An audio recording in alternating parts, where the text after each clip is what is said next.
Hi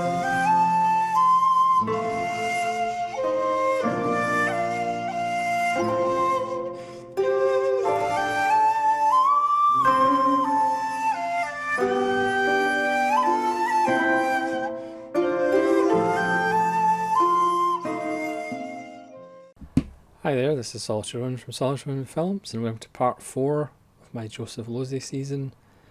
We're going back to 1951. He made 3 films in 1951, and it's The Prowler. This is another DVD-R, even though there is a Spanish Blu-ray and a very expensive US Blu-ray. This is obviously just a DVD-R. It's not a bad print though, but it could do with perhaps a better Blu-ray. This was a film that Losey made. At this point his name had been kind of mentioned by witnesses in the blacklisting, and he does tell the story of the trick that was around Hollywood at the time. People would offer directors the chance to make I Married a Communist, and if they turned it down, it automatically made them a communist. So he says the script that he got was terrible, so he got Dalton Trumbull, who was blacklisted, to rewrite it. And Dalton Trumbull also plays the voice of the husband when it's on the radio in the film, which Dalton Trumbull got the huge sum of $35 for his trouble. So the film, even though it's called The Prowler, not to be mistaken with the early 80s slasher, it's a little bit misleading. The film starts with Evelyn Keyes, again another actor that you might not recognise the name, but you recognise her face. She's in the bathroom, and we are the point of view of the Prowler looking in her window, which is nicely framed in a letterbox. And then she's startled and closes the blind, and we see the opening credits. So it also stars Van Heflin, and he's one of the police officers that comes to her aid when she reports a Prowler. And he's one, kind of taken aback with the nice apartment she lives in, because he lives in a hotel. And 2, he doesn't seem that convinced that she does actually have a Prowler. But he comes back later that night just to make sure she's okay. But you do get the feeling there's perhaps an ulterior motive. So her husband is the voice on the radio. It does a late night show playing music, and is constantly telling the listeners the cost of living is going down, which is a nice touch, as this is a kind of film noir. And he also signs off of every one of his shows with "I'll be seeing you, Susan," who is Evelyn Keyes' character name. And Van Heflin keeps coming round because he knows that she's alone, and she's always listening to her husband on the radio, who's a much older man than she is. She was a kind of failed actress in Hollywood. And slowly we learn about Van Heflin and his psychology. They kind of sort of know each other or heard of each other, because Van Heflin was a high school basketball star. He got a scholarship to a college, but in the second game, after winning the game in the first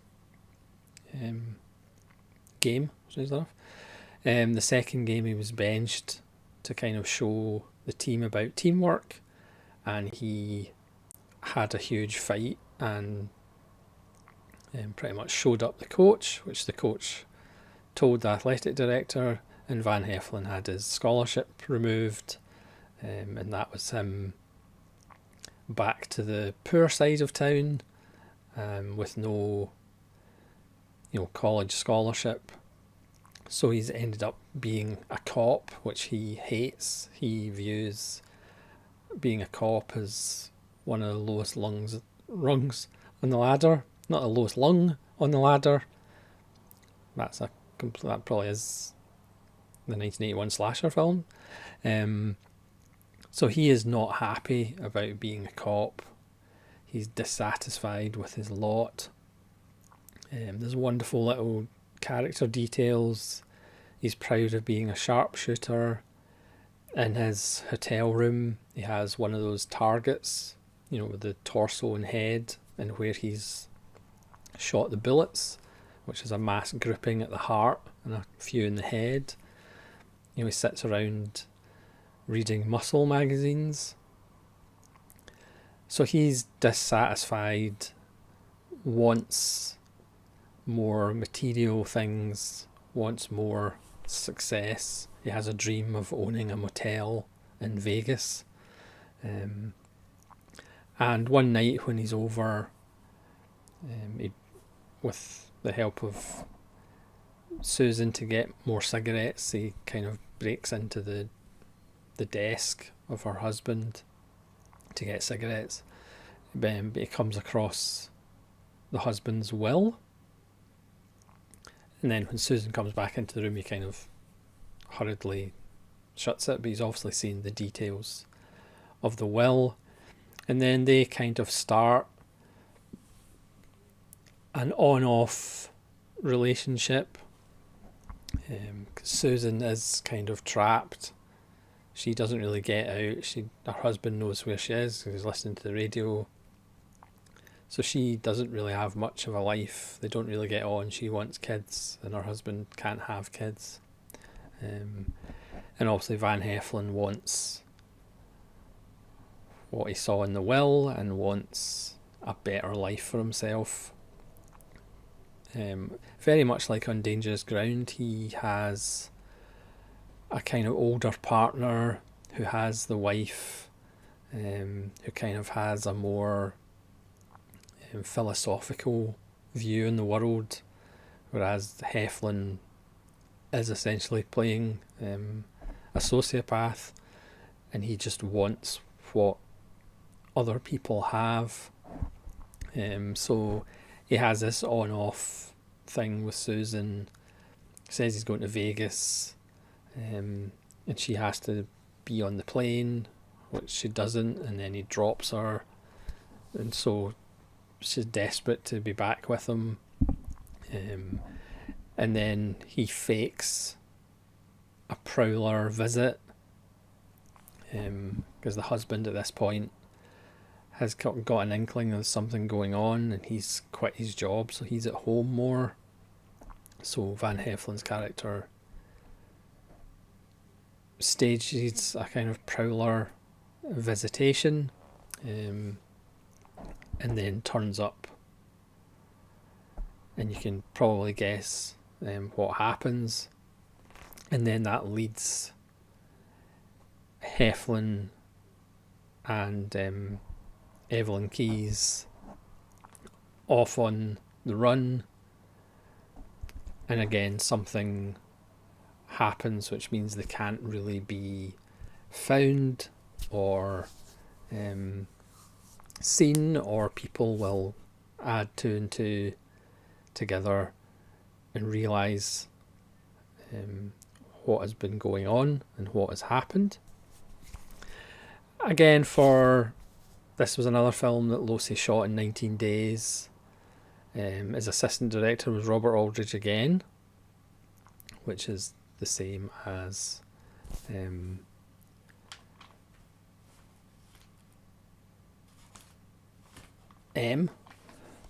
Sorry, I couldn't think of the letter of the alphabet.